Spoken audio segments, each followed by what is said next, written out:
speaking of changing the world one person at a time, our first guest that's here today, I am so excited to introduce because, you know, some of us that are out there, you know, you may be young, we're all young in our own heart, but some of us that are out there really need to understand the importance of making a difference with who they are and what they do. But you also have parents that need to understand that when you're dealing with parents and they're aging, my mom, God bless her soul, she is a vibrant, amazing, wonderful woman, and I love her with all my heart and soul.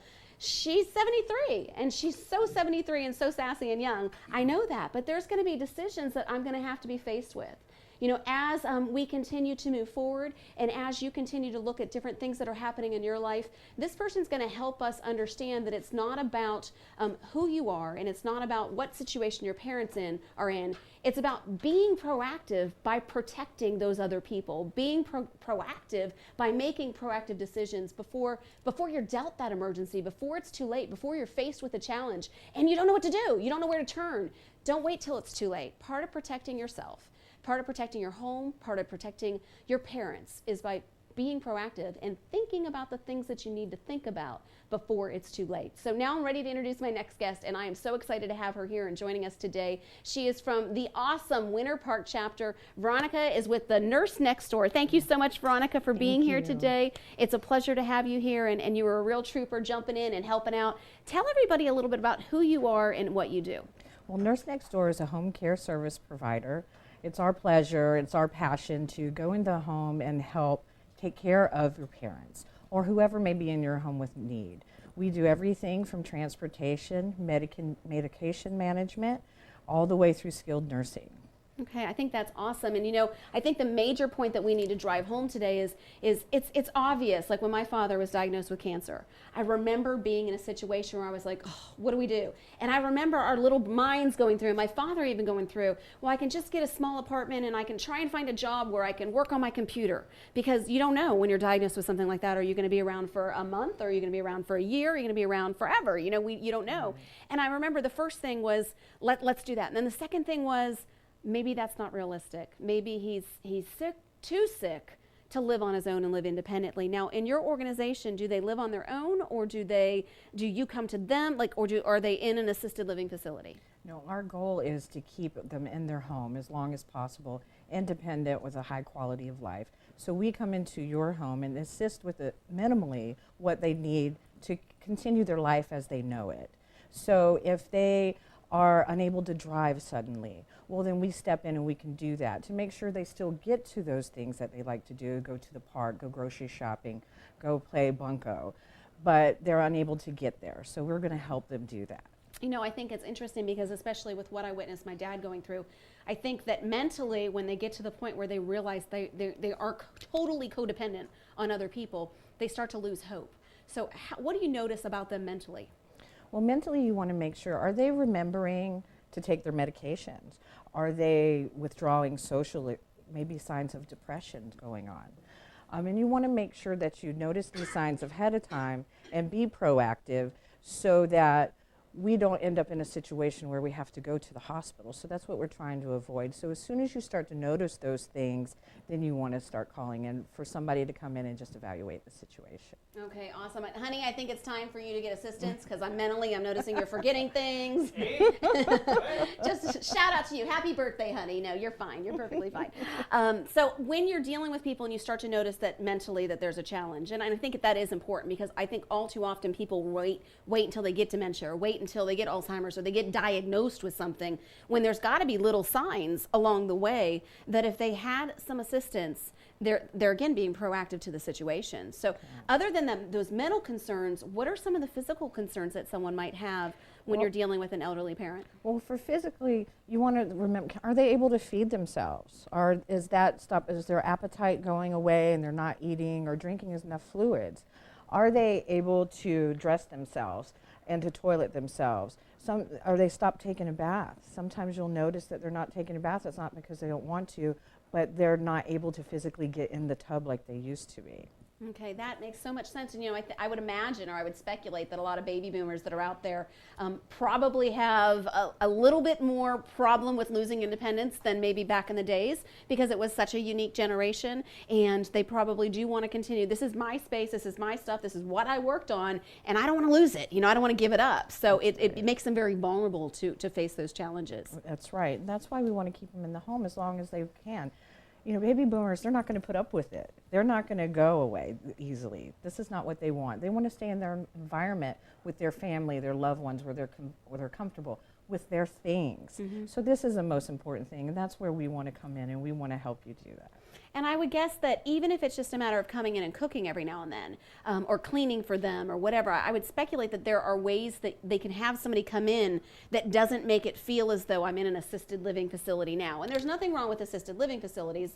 They fulfill a need for many people. Absolutely. All the time. But if you're not at that point yet, it may be easier for them to ask for help if it's more like someone just assisting them. Do you know what I mean? It's no different than, hey, I want a maid. I want someone to cook for me. I want that assistance too, and I don't have to be 70 years old or whatever to say I need that, or to feel less of myself because I have that. That's right. And we have personal assistants. So they come in and they just make sure they're safe. The home is safe, that their day-to-day activities, they're doing them safely. It's not about coming in there and being a caregiver and taking away any of their independence and bossing them around. It's about being their personal assistant. What do they need help with? Maybe they just need help sorting through their bills. Maybe they do just want a good meal, their fabulous meal that they used to can cook, that they can't do anymore. It might be why they're not eating. So instead of us going in there and cooking the meal, well, why won't we get that person involved and you show me how to cook your favorite meal? Yeah, I think that's awesome. And I can tell you that my mother, I talked to you about her, she's a vibrant, vivacious woman, and even her herself at 73 years old is now taking care of someone that's, I think, 84 years old. So I can imagine that a lot of your personal assistants may be people assisting somebody else that may not be too much older than them themselves. And that's the best way, because there's a better connection. Sometimes it's hard for a millennia and a baby boomer to connect. So having a senior take care of another senior, it's their pleasure to do that, and it's a bonding situation. Absolutely. Now, if you have a parent that's at risk, I hear all the time about people falling and hurting themselves. Well, we all hear, help, I've fallen and I can't get up. You all hear that phrase. If you have somebody that's at risk and they don't know, what are some of the signs that you need to look for? What are some of the safety precautions that people can put in place for somebody that may be at risk for a fall, to make sure that that doesn't happen, or to make sure that they're safe? There's a lot of things in your home that you might not consider a fall risk, and they might not be a fall risk for you and I. But for somebody losing a little bit of mobility, it is. Those beautiful throw rugs, they've got to go. You and I can trip over those occasionally. Mm-hmm. Your bathtubs, there's no handles to get out of, or they're too high. Those are the types of things that you want to look for. Now, I know that with your company, you mainly service the Orange, Osceola, Seminole, Volusia County areas.